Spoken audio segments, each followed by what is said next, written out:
Hello दोस्तों, आज के इस वीडियो में हम बात करेंगे थायराइड के बारे में। जी हाँ, दरअसल थायराइड ना एक ग्रंथियों का एक समूह है जो गले के नीचे स्थित होता है और शरीर के ऊर्जा स्तर को नियंत्रित करता है। ये थायराइड हार्मोन का उत्पादन करता है जिन्हें थायरॉक्सिन और साथ ही त्रियोदोथायरोनिन कहा जाता है। ठीक है, ये हार्मोन ना शरीर में मेटाबॉलिज्म का नियंत्रित करता है जो भोजन को ऊर्जा में परिवर्तित करता है। तो वहीं थायराइड के कुछ मुख्य समस्याएं हैं।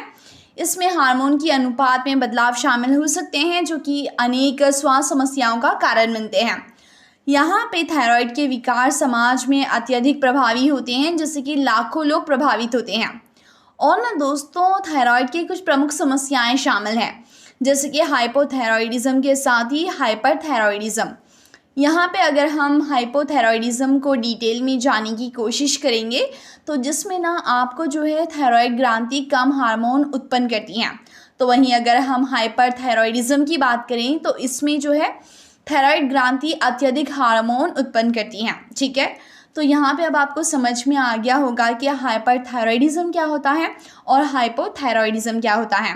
इस वीडियो को स्पॉन्सर किया है HY 4-in-1 type C USB hub ने। तो वहीं इसके फीचर्स की बात करें तो ये powerful high speed data transfer का काम करेगा जो कि कंपैटिबल होगा आपके लैपटॉप, मैकबुक एंड PC के साथ विद USB 3.0 एंड 5 Gbps के साथ।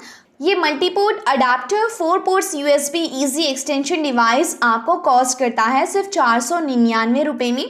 आप इसे बाय करने के लिए विजिट कर सकते हैं हमारे अमेज़ॉन स्टोर पे। इसकी लिंक आपको वीडियो के डिस्क्रिप्शन में दी गई है। तो दोस्तों, अब हम यहाँ पे ये जानेंगे कि थायराइड आपको होता क्यों है, इसके कॉजेज़ क्या होते हैं, इसके पीछे वजह क्या है। तो सबसे पहला जो रीज़न है दोस्तों वो है ऑटो इम्यून विकार। दरअसल थायराइड की सबसे आम वजह ऑटो इम्यून रोग होते हैं जिसमें ना दोस्तों आपके शरीर के स्वतंत्र रक्षक तंत्र थायराइड ग्लैंड को हमला करते हैं यानी अटैक करते हैं। ठीक है, तो वही नेक्स्ट है आयोडीन की कमी। आयोडीन की कमी भी थायराइड के होने के एक प्रमुख कारण होते हैं। आयोडीन ना थायराइड हार्मोन के निर्माण में आवश्यक होता है। तो वहीं नेक्स्ट है अनुवांशिक कारक। जी हाँ, पारिवारिक इतिहास में थायराइड के होने के कारण में शामिल ये हो सकता है। तो वही रेडिएशन थेरेपी की वजह से भी आपको ये प्रॉब्लम होती है। दरअसल रेडिएशन से ना इलाज या फिर रेडिएशन का संपर्क भी थायराइड के असर को बढ़ा देता है। और वहीं दोस्तों देखिए, कुछ दवाइयाँ भी ना थायराइड के असर को प्रभावित कर सकती हैं जैसे कि थिलियम।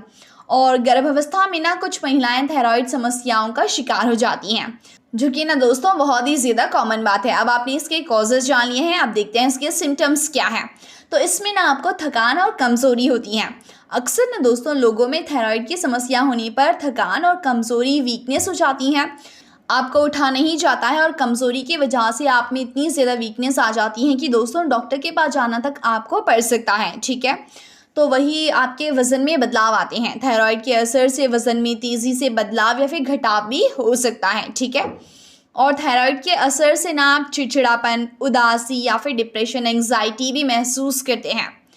तो वही ना दोस्तों, कुछ लोगों को थायराइड के असर से हृदय की धड़कन में बदलाव महसूस होता है जैसे कि तेज़ धड़कन या फिर धीमी धड़कन, यानी जो आपकी हार्ट बीट है वो या तो बढ़ जाती हैं या फिर कम हो जाती हैं। इस तरह के आपके हार्ट बीट में आपको बदलाव भी महसूस होते हैं। तो वही थायराइड के मरीज़ ना ठंड या फिर गर्मी से ज़्यादा असर महसूस कर सकते हैं जैसे कि ठंड लग जाना या फिर ज़्यादा पसीना भी उन्हें आ सकता है। तो वही थायराइड के असर से ना चक्कर आना भी एक लक्षण होता है जिसमें दोस्तों अगर आपका थायराइड प्रॉब्लम आपको आ गया है बॉडी में तो बहुत ज़्यादा आपको चक्कर आ सकते हैं। तो वही थायराइड के मरीज़ मस्तिष्क संबंधी समस्या भी महसूस करते हैं जैसे कि ध्यान में कमी या फिर भूल जाना। तो वही एंग्जाइटी भी आपको महसूस हो सकती है। इतना ही नहीं दोस्तों, बालों का गिरना, हेयर फॉल होना, बाल पतले हो जाना भी थायराइड होने का ही एक लक्षण होता है। तो यहाँ पे आप इसके लक्षण और कारण जान चुके हैं। अगर आपको इन लक्षणों में से 2 से 3 लक्षण नज़र आएँ तो आपको डॉक्टर के पास जाना ज़रूरी हो जाता है। अगर आप नहीं जाएंगे तो दोस्तों आपका जो थायराइड प्रॉब्लम है वो बढ़ जाएगा और आपकी तबीयत और भी ज़्यादा बिगड़ सकती है। इसीलिए सही टाइम पे इसका इलाज कराएं और थायराइड की बीमारी से छुटकारा पाएं।